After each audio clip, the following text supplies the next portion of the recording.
go for a ride. Hello, we are here today with Miss Sheri Shaw, better known as Sstaria.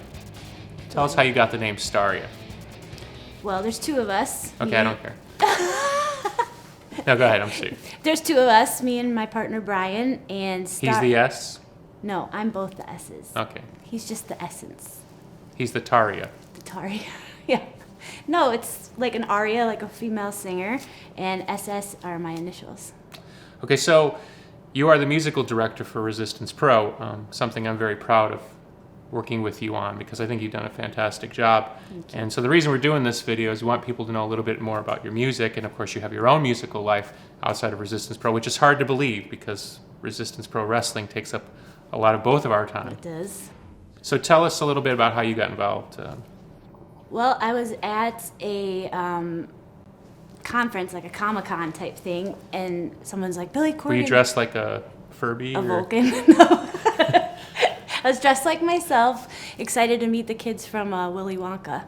But anyway. Which I actually got to meet. Well, right, you probably had I got lunch the juice with shot. them. It was awesome. I mean, how awesome is that? I know. And We have all I know not shared the juice with you since we worked together? Sometimes. Okay, so Resistance Pro Wrestling. Someone said Billy Corgan's here because he's starting. And you were like, who's that? Yeah. Who? What? Because you're only into like Depeche Mode and stuff, right?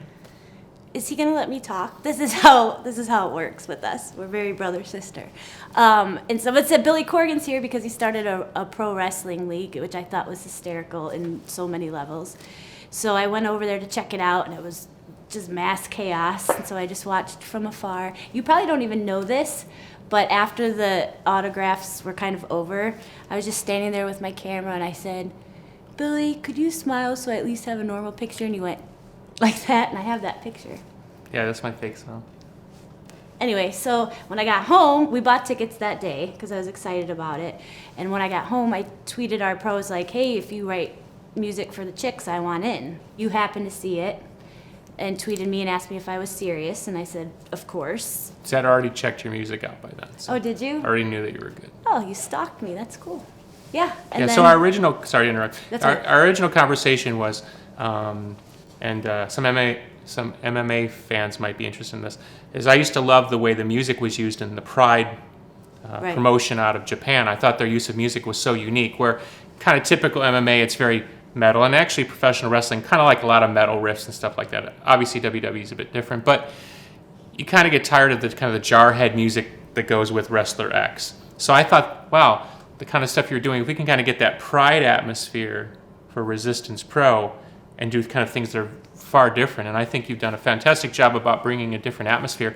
And we've even had issues with wrestlers who don't understand us philosophically. Can you talk about that a little bit? At first, everybody was really hesitant because their wrestlers are very particular and also superstitious, and they like the same things. They like their same music, they like their same vibes. So at first it was a lot of trouble because a lot of the music was very almost like movie score, and I think they were real uncomfortable with that. They felt like in order to be tough and hard, they needed to have, some metal song coming up. So at first it was a lot of challenges. But I think once we kind of got into a groove and I was able to take Billy's ideas and tailor them to the wrestlers that were staying around, people kind of eased up. And now they come up to me, when do I get my song? When do I get my song? So I think it's kind of evened out a bit. There's a few that hate their songs, but we won't name any names. Ego. Yeah, our former champ. Hates it. Were you behind the decision to get rid of him as the champ? Did you push to him? That was me. Yeah, That was all me. Yes, because they you didn't let like me his make theme. those decisions. So talk a little bit about the difference, say, between your own personal musical career as Sstaria and then writing music for Resistance Pro talent. Sstaria is straight up electronica, female singer, but I actually think having to do all the different genres has really stretched both Brian and I as musicians. When you get a call from Billy and you're like, all right, we need the Mexican hat dance song, but electronica. Like 2 days before the show. I think it's just kind of had us up on the top of our game and ready to go and learn different styles and kind of weave different things in. Otherwise, things just get too boring. I personally feel that you've been one of the best things about Resistance Pro, you and your partner. No, seriously, I think the music is something I take great pride in. a lot of people assume when we started Resistance Pro that I would have to, be dealing with music. I deal with the sort of more the creative side on the wrestling, so I really wouldn't even have the time. And so it gives me great pleasure, and it's an honor to work with you on this stuff because I think you've just really represented our company in such a great way. So not only will we be featuring your music here at Madam ZuZu's for sale, but tell us, we can also find it online because you've just released this kind of collection of some of your best Resistance Pro themes. A lot of the themes are up on iTunes if you just search Sstaria. No, but you got to make it easy. See, it's everybody's moving way too fast. What's the simplest thing to get your new themes? You can get it on iTunes. It's the easiest way to get it right Okay, now. but what's it? It's under what? Here's where you intercut the frame when you're Sstaria. holding the. Sstaria. Yeah. So we cut the frame and right. Staria's greatest themes. What's it? There's a name. It's just under Sstaria, and you'll see it's all But listed. there's a title to the new CD, right? This new CD isn't. It's just called Resistance Pro Themes because we put all kind of the greatest hits together. And it's you all like bloody in a ring. Correct. On the cover, Black right? eye, leather, chaps. Right. Right. Now, recently you've been singing the national anthem at all the Resistance Pro shows, which I love too. Can you talk about that? I've actually been offered many times and always turned it down. And I mean, you can imagine the places I've been offered. Right. You know, Big time. big stuff, and I always say no way Why do you turn it down? It's a hard song to sing. because it's a hard isn't song it? to sing. It is. Because you have to start super low. Oh, right. Right. You have to start really low, and you got to go really high, and you cannot forget the lyrics. And it's. So I always think I'd it's a end lot up of on pressure. YouTube next to one of those, like the worst. You know what I mean? Like you and Roseanne Barr. I wasn't gonna name names.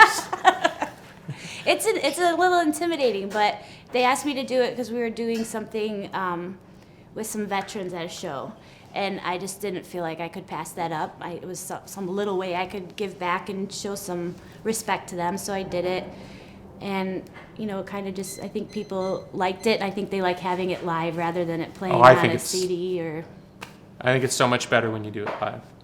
I Because like I think, seeing that. it's, we grew up, we hear the national anthem many times, and even with what's going on in our country, not to be political, but there are times when just stopping and hearing someone interpret the song from a very emotional point of view as opposed to some disembodied voice singing it like we've had at some of our shows, I think it really sets the right tone off at the beginning of the show. So is there anything else you'd like to go over? When are you gonna direct my music video? You want to recount that conversation here? Here, let's just recount the conversation. We can do a little play acting. Okay. Are you gonna be me or am I gonna be you? You're you and I'm. Okay. Yeah. We were on the train So we're going to, to the premiere of the CNN show Chicagoland. right, another plug. Another plug. You're like- April every 8th. time we say a plug, there should be like a ding. And I said, Billy, do you want to write a treatment for my music video? And he said, Absolutely not. ta-da! And you said why, Right. and I said, Well, you're being you. Am I being you? well, it doesn't matter now, but what did I say when? You said no because you won't follow through with what I write. No, I said because you can't afford to follow through my treatment. Listen, I don't even do videos anymore because I can't afford to. Right. Back in the day when I had You this. have to think guerrilla. You have to think, what can we make out of nothing? Nah.